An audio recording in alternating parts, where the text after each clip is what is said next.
Jeanne et Serge, coup de foudre, match de volleyball. Jeanne et Serge, amour dès le premier regard. C'est vraiment trognon.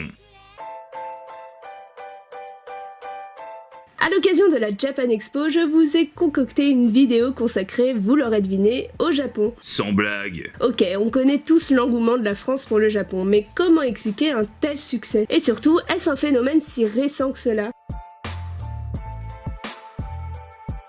Bien avant qu'Olive ne rencontre Tom, le Japon suscite déjà énormément de curiosité en France. En effet, dès le 19e siècle, on retrouve cet intérêt pour tout ce qui touche de près ou de loin au pays du soleil levant. Mais d'où vient cette obsession au juste? Tout commence en 1853. Ta gueule! Il faut savoir que pendant plus de 2 siècles, le Japon connaît une période d'isolement qui le coupe littéralement du reste du monde, et ce jusqu'en 1853, date à laquelle la flotte américaine débarque au Japon et contraint le pays à signer un traité de commerce. Bande de bâtards. Traité qui sera finalement signé en 1858 et élargi à plusieurs pays européens, dont la France. Dès lors, on voit affluer aux États-Unis comme en Europe une multitude d'objets d'art japonais. Estampes, porcelaines, laques, boules de geisha et j'en passe. Toute une panoplie d'objets que l'on retrouve aussi bien dans les expositions universelles que dans les galeries de célèbres marchands d'art comme Samuel Bing ou Théodore Duret. Cette fascination pour le Japon est également renforcée par la littérature, notamment grâce aux romans des frères Goncourt. Et oui, comme le prix. Par ailleurs, la création de plusieurs musées dédiés aux arts de l'Asie à l'initiative de riches collectionneurs témoigne de cette vogue du japonisme. Une mode qui se poursuit dans les premières décennies du XXe siècle pour finalement s'atténuer à partir des années 30. Mais ça, c'était sans compter l'apparition de la télévision. La télé, c'est un peu de la merde aujourd'hui. Grâce à des émissions comme Récréa 2 en 1978 et le Club Dorothée diffusé à partir de 1987 sur TF1, la culture japonaise connaît un engouement sans précédent auprès des enfants et adolescents.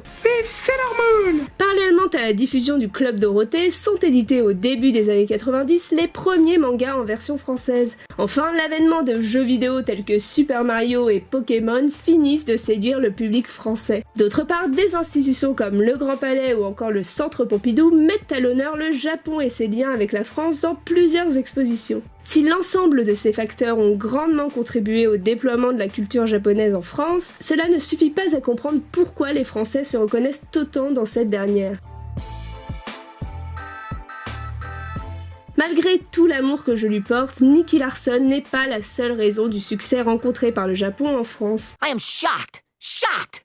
Well, not that shocked. Mais bien avant que son charme ravageur ne fasse effet, le Japon séduit la France grâce au mystère et à l'exotisme qu'il évoque. Cet attrait pour l'exotisme se développe particulièrement au 19e siècle, et ce grâce à l'évolution des moyens de transport qui favorisent la découverte de nouveaux pays. Ainsi, à travers la découverte du Japon, les écrivains et artistes retrouvent en quelque sorte la nostalgie d'une antiquité perdue face à un monde de plus en plus industrialisé. C'est beau ce que tu dis, Johnny. Je sais, et parmi les artistes les plus influencé par le Japon, on peut citer le groupe des impressionnistes qui puise son inspiration directement dans les mangas. Et non, pas ce type de manga, mais plutôt celui-là. Popularisé par l'artiste Hokusai dans la première moitié du 19e siècle, la notion de manga s'applique à des estampes spécialisées dans la caricature de personnages populaires et le monde dans lequel ils évoluent. Ce type de représentation n'adopte pas de narration chronologique, laissant libre cours à l'imagination de leur auteur. Ainsi, des artistes comme Monet, Degas ou encore Manet perçoivent dans les mangas d'Hokusai une véritable échappatoire formelle. Dans cette toile de Degas, on perçoit clairement cette influence japonaise. Le format vertical et le cadrage resserré sont une référence évidente aux ashirai, ces estampes japonaises traditionnellement suspendues aux piliers des maisons. Les gravures en série représentant un même endroit selon différents points de vue jouent aussi un rôle déterminant dans le processus créatif de certains artistes comme Monet. La série des nymphéas ou encore celle des cathédrales de Rouen faisant directement écho aux 36 vues du mont Fuji d'Hokusai. Les estampes japonaises redéfinissent également les règles de perspective occidentale. L'artiste Mary Cassatt le démontre avec cette œuvre. Ici, la perspective est totalement absente et les couleurs sont travaillées en aplat, c'est-à-dire qu'elles ne sont pas diluées, leur aspect est aussi brut que dans certaines bandes dessinées. De plus, on retrouve les contours noirs propres à l'esthétique des bandes dessinées.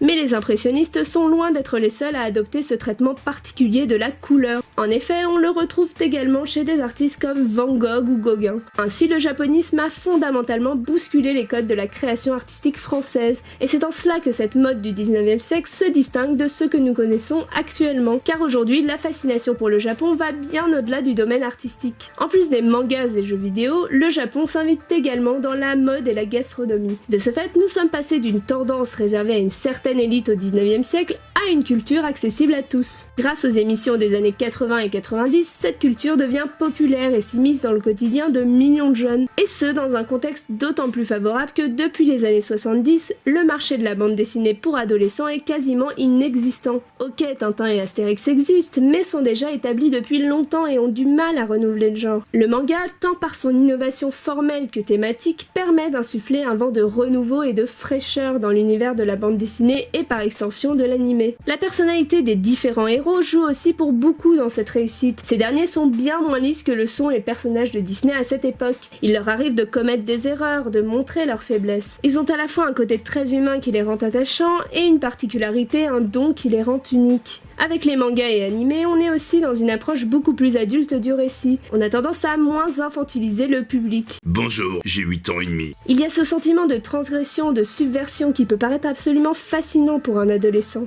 Enfin, au-delà de cet aspect subversif, la reconnaissance progressive du statut de geek a grandement contribué à l'épanouissement de la culture japonaise, les fans de Princesse Sarah n'ayant plus peur d'exposer leur passion au grand jour, comme en atteste la Japan Expo ainsi que la multitude de chaînes YouTube consacrées au Japon. En conclusion, on constate que la manière d'appréhender la culture japonaise aujourd'hui est totalement différente du 19e siècle. Le scandale provoqué par l'exposition Murakami au château de Versailles en 2010 illustre parfaitement cela. À l'époque, le fait de confronter des œuvres inspirées des mangas à un symbole du patrimoine français suscite l'indignation. Au-delà du grand écart entre ces deux univers, l'approche industrielle et très marketée de la production de Murakami dérange particulièrement, car bien qu'il fasse partie des artistes vivants les plus cotés au monde, il n'hésite pas à multiplier les produits dérivés. Cet exemple cristallise tout le paradoxe de la perception de la culture japonaise en France et amène à se poser la question suivante. La culture populaire a-t-elle sa place au musée? Je vous laisse réfléchir là-dessus et vous dis à bientôt pour une prochaine vidéo. Et surtout, n'oubliez pas que vos commentaires sont aussi précieux que le cassoulet de votre grand-mère. Si la vidéo vous a plu, je vous invite à mettre un petit pouce en l'air et à la partager sans modération. Et pour ne pas manquer les prochaines, vous pouvez vous abonner à la chaîne et me suivre sur Facebook et Twitter. Bonne journée à tous!